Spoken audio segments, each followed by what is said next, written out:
Hi everyone, this is Cherry Enchantress, and this is your daily dust for Wednesday, September 6th, if you're watching in real time.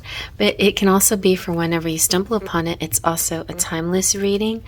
I am using the Romantic Fairy Oracle that I designed. This is the first one, the large size, the gamer size, I guess, something like that. Made by MakePlayingCards.com.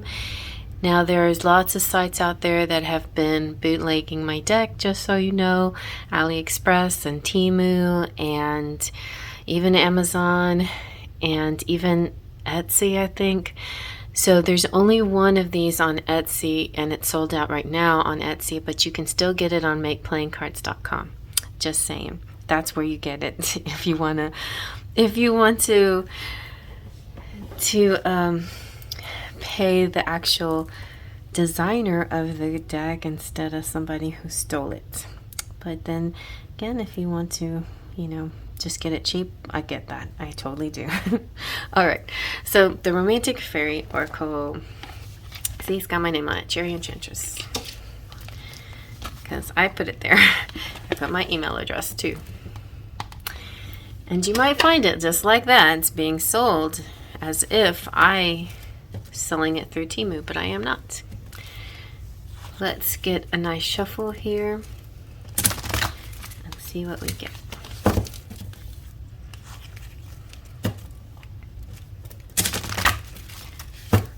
All right. So I normally do use tarot decks, but this time I felt the urge to use my oracle deck. So let's take a look at what we got. Okay, that one wants to come out. Wow, reaching out. So somebody could be reaching out. Expect a call or a text from your person of interest. Maybe you already got that, and maybe that's validation. Let's see what else. Ooh, disguise. Some elements of this relationship are hidden. So it could be that you're flirting, you're talking to each other online but haven't actually met. You could be about to go on a blind date. It could be other things that are hidden. It could be that now I know this sounds kind of strange, but I know people who have a high amount of placements in their 12th house, especially when there's Venus in the 12th house. It is sort of almost a fetish to have a mystery love, a mysterious love, or something that someone you love but you don't talk about them. It's kind of I don't know, it's just like sort of a thrill for some people. And it may be uncomfortable for you to have a connection like that, because if you are the type of person that wants your love to be open and everybody loves them and accepts them, and you see each other as a couple and you want everybody to see you as a couple, then this type of person might not be right for you. But nevertheless, you may be connecting with somebody like that, and whether it's something that this part of the relationship may be a problem, just the hiding things or the not being fully disclosing everything all the time. I don't feel deception. That's why I made this card, because in the Romance Angels it's called deception, and this it's disguise, because I feel like it could represent some positive aspects of keeping things to yourself, and it could represent too a party or Halloween or some kind of reason why for the disguise, something playful and fun. All right, let's see what else. And then we have freedom. This relationship allows you healthy space and room to breathe. Let me try to get a nice view of this, and then I'll see what else Spirit has to say about it. Okay, so the reaching out, I think is a good sign, especially if this is a connection that's a little more secretive. It could be a secret admirer, somebody that you don't even realize is interested in you. There's something about you, though, that this person likes. It's more than just the feeling of enchantment and interest. Like it's more of this, more than just attraction.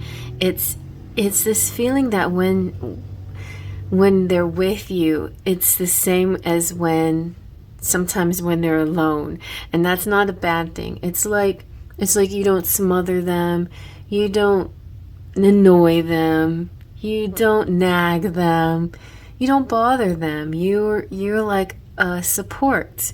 You're like your comfort. You're their. It just, I know it doesn't sound very glamorous, but the feeling that they get when you're around is so easy, so comfortable, so freeing, and it's exactly what they want. It's the opposite of what most people imagine marriages to be like, and I think that could be the point. This person doesn't want a ball and chain. They don't want that kind of relationship.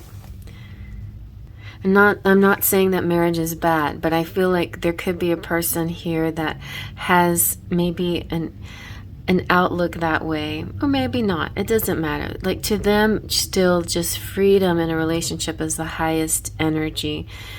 It's to allow space and room to breathe. It's allowing a chance to be yourself without judgment or restrictions or quid pro quos, or ultimatums. I feel like it's when you're in a relationship with somebody, you feel sort of a pressure sometimes. And sometimes people, your loved one will say, "We better do this for me, or else I'll do this." It's oftentimes so much of this this energy, this exchange kind of energy. Transactional, there's sometimes when you're with a person, you just sort of feel like everything's got to be a transaction with this person. Can't we just be free to just be and hang out? And is there some kind of destination we're working towards? Is there some kind of actual thing, that we must prove or say or do? So there's somebody here that's almost very hippie, like just real 60s kind of love, like just real loose, like free man, free baby, let's just, ride in the wind. This could be somebody who does like to ride a motorcycle or whatever, just this kind of very chilled, relaxed energy, and that's what they're hoping from you. And I think that's the way you make them feel when they're with you, just very free to be who they are. But there's so much about them that they feel like they can't really show. Maybe they show you, but they don't show the world. They don't show the world. They just show you. There's a lot about themselves. They don't show the world that they show you, which is a good thing that they can show you. They feel safe to show you, but they might not want to show the world all of these things about themselves.